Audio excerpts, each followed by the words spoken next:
กระทรวงกสิกรรมและสิ่งแวดล้อมจัดพิธีเปิดเวทีสนทนาหัวข้อการพัฒนากสิกรรมและชนบทอย่างยืนยงเพื่อเป็นการสร้างขบวนการเฉลิมฉลองวันอาหารโลกวันสากลและสัปดาห์แห่งชาติเพื่อลดล้างความทุกข์ยากประจำปี 2025 พิธีจัดขึ้นในวันที่ 7 พฤศจิกายน 2025 ที่กระทรวงกสิกรรมและสิ่งแวดล้อมโดยการเป็นประธานของปริญญาเอกนางจันทครบัวละพันธ์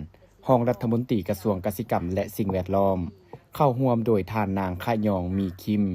ผู้ตั้งหน้าองค์การอาหารและการเกษตรแห่งสหประชาชาติประจำลาวมีบรรดาทานผู้ตั้งหน้าจากภาครัฐเอกชนคู่ร่วมพัฒนาองค์การจัดตั้งทางสังคมจากคณะการเกี่ยวข้องทั้งศูนย์กลางและท้องถิ่น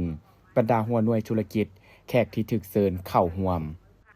ปริญญาเอกนางจันทครบัวละพันธ์ได้กล่าวให้ฮู้ว่างานเวทีสนทนาหัวข้อ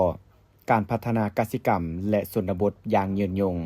เพื่อเป็นการสร้างกระบวนการเฉลิมฉลองวันอาหารโลกวันสากลและสัปดาห์แห่งชาติเพื่อลดล้างความทุกข์ยากประจำปี 2025 และเป็นการแลกเปลี่ยนความรู้การสร้างแรงบันดาลใจในการร่วมมือกันพัฒนาชีวิตการเป็นอยู่ของพ่อแม่ประชาชน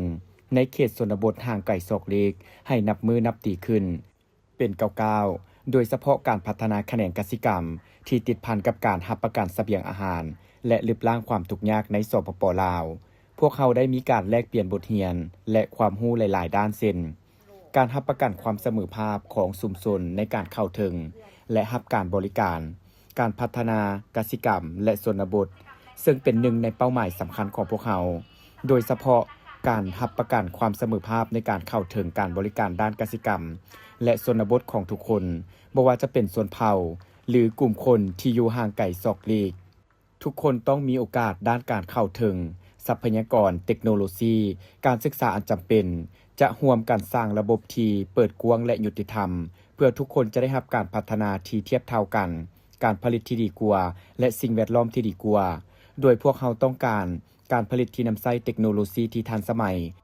การจัดการสินค้าเก็บรักษาและการตลาดที่มีประสิทธิภาพนอกนี้ยังจะสุ่มใส่สิ่งแวดล้อมโดยส่งเสริมการผลิตแบบยืนยงลดพรการนำใช้สารเคมีและปกปักรักษาทรัพยากรธรรมชาติเพื่อคนรุ่นหลังโภชนาการพัฒนากสิกรรมและชนบทต้องมีความเสมอภาพกันโดยจะส่งเสริมการผลิตอาหารที่มีโภชนาการปลอดภัยและการจัดการเสบียงอาหารที่มีประสิทธิภาพโภชนาการที่ดีจะช่วยสร้างสุขภาพแข็งแรงและชุมชนมีความสมดุลและกิจการหลักเพื่อชีวิตที่ดีซึ่งจะรวมถึงการสร้างแหล่งรายรับเพิ่มการพัฒนาทักษะชีวิตการสร้างเงื่อนไขให้ชาวกสิกรและชุมชนสามารถพัฒนาตัวเองได้อย่างเข้มแข็งงานเวทีสัมมนาครั้งนี้จะเป็นเวทีให้พวกเขาได้เรียนรู้แบ่งปันและสร้างแรงบันดาลใจให้ซึ่งกันและกันเชื่อมั่นว่าด้วยความร่วมมือและความตั้งใจอันแน่นแฟ้นของพวกเขาทุกคนจะสามารถบรรลุเป้าหมายที่วางไว้และสร้างการเปลี่ยนแปลงที่ยืนยงให้แก่ชุมชนชนบทห่างไกลซอกเล็ก